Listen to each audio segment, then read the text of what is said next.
Estamos iniciando mais uma edição do TV Atende e hoje recebendo em nossos estúdios a nutricionista Renata Franco Barbosa. Renata, seja bem-vinda. Obrigada.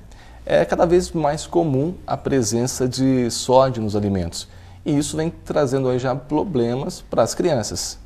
Com certeza. O que vem ocasionar esse aumento de sódio nos alimentos? É comum isso?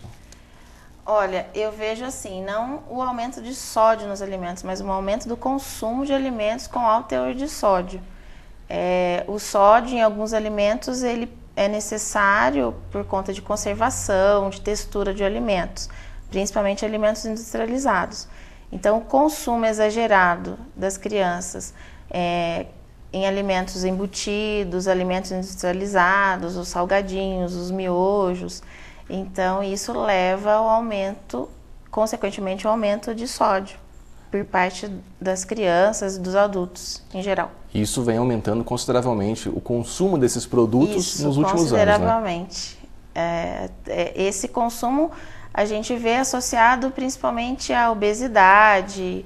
Então, as crianças, por vários motivos, né, usam desse alimento, tem uma alimentação desregulada. A gente vê muito isso pela hoje a quantidade de crianças obesas que a gente tem, né, principalmente nas escolas. Eu vi recentemente um estudo falando do alto índice de hipertensão em crianças devido a isso. Isso. Hoje os estudos, eles...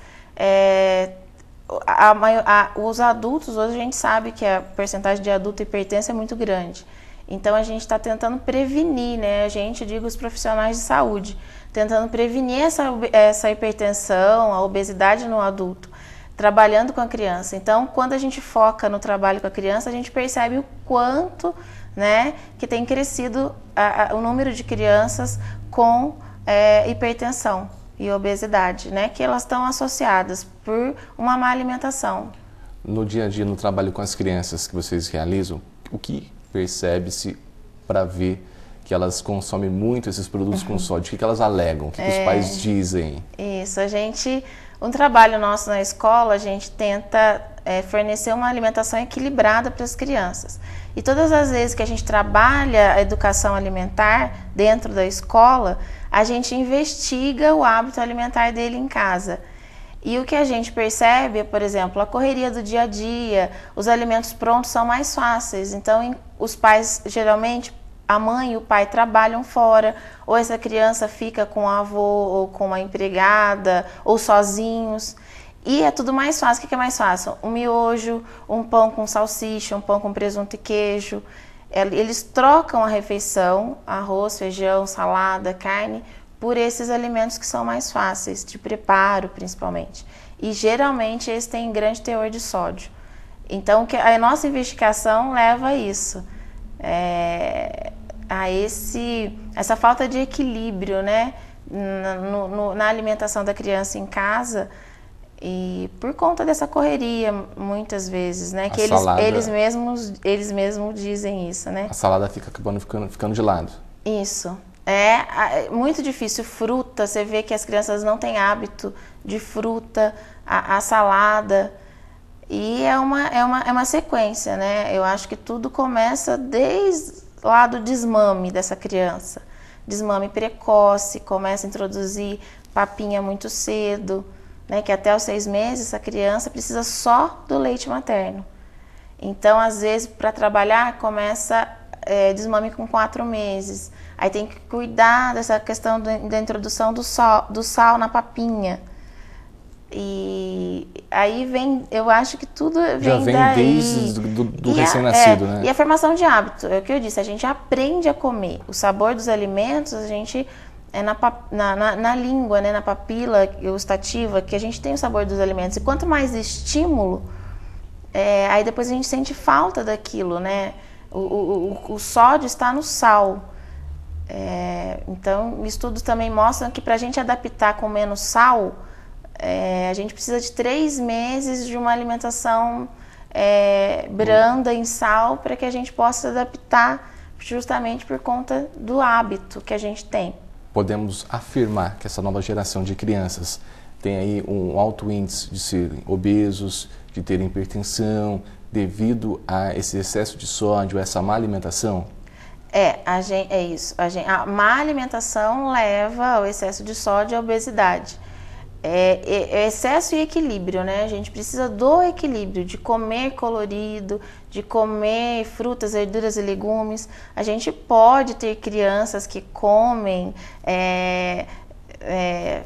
guloseimas, mas a gente precisa de crianças que comam frutas, verduras e legumes. Com certeza, hoje os estudos mostram o nosso olhar, eu posso dizer, clínico, enquanto profissional de saúde, trabalhando na área de educação e vendo as crianças, que é um caso de intervenção. A gente precisa prevenir isso, a gente precisa unir e trabalhar para prevenir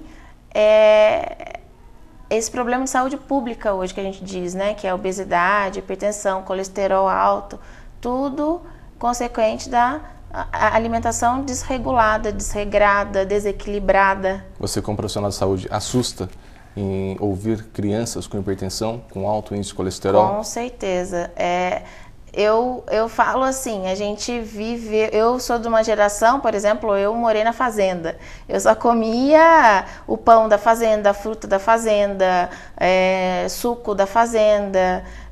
Não tinha esse hábito. Então, eu agradeço aos meus pais e agradeço pela oportunidade que eu tenho hoje de ter hábitos alimentares saudáveis, né? E a gente precisa resgatar isso. Hoje é urgente a intervenção, né? E, por exemplo, eu conversei com as meninas da saúde, né? Específico ali do posto do CRAS, ali do Horto, e o número de crianças com diabetes é alto, o número de crianças com colesterol alto é alto. E aí a gente precisa trabalhar, unir para reverter essa situação, com certeza. As famílias estão tendo essa consciência ou estão indo mais fácil? Vou lá no supermercado, compro isso, a gente já come e não tem trabalho nenhum. Eu acho que a gente pode pensar na gente, né? Que a gente, como adulto, na hora da correria, a gente tem um senso crítico enquanto profissional de saúde, né? Mas a gente precisa perceber o que a gente tem feito, a gente como adulto, né? A gente, claro, corre para o que é mais fácil, o que é o instantâneo, é natural. Só que aí é questão de prioridade. A gente precisa rever as nossas prioridades enquanto responsáveis por família, enquanto pais, enquanto educadores, enquanto profissionais de saúde. O que a gente tem feito, né? Assumir essa responsabilidade e dar exemplo também. O adulto precisa dar exemplo, que a criança está observando o tempo todo. A tia da escola, a merendeira, por exemplo, no ambiente escolar. E a criança está observando aquele que cuida dela, onde que ela está, aquele que é referência para ela. O tio, o avô, o pai, a mãe, né? Fala-se muito em sódio e sal, qual que é a diferença? Então, o sal é o cloreto de sódio. O sódio é um mineral que o sal tem. Então, o sódio é um mineral. O sódio e o potássio, eles estão relacionados no que a gente chama de... nessa contração do coração, né? Então, qualquer desequilíbrio nesses minerais, e tem outros também, a bomba sódio e potássio, né? O desequilíbrio nesse balanço de mineral causa a hipertensão arterial. Ou seja, tudo uma alimentação. De uma má alimentação. Renata, obrigado pela sua presença e até uma próxima oportunidade. Obrigada, eu que agradeço a vocês a oportunidade. Ok, conversamos hoje com a nutricionista Renata Franco Barbosa.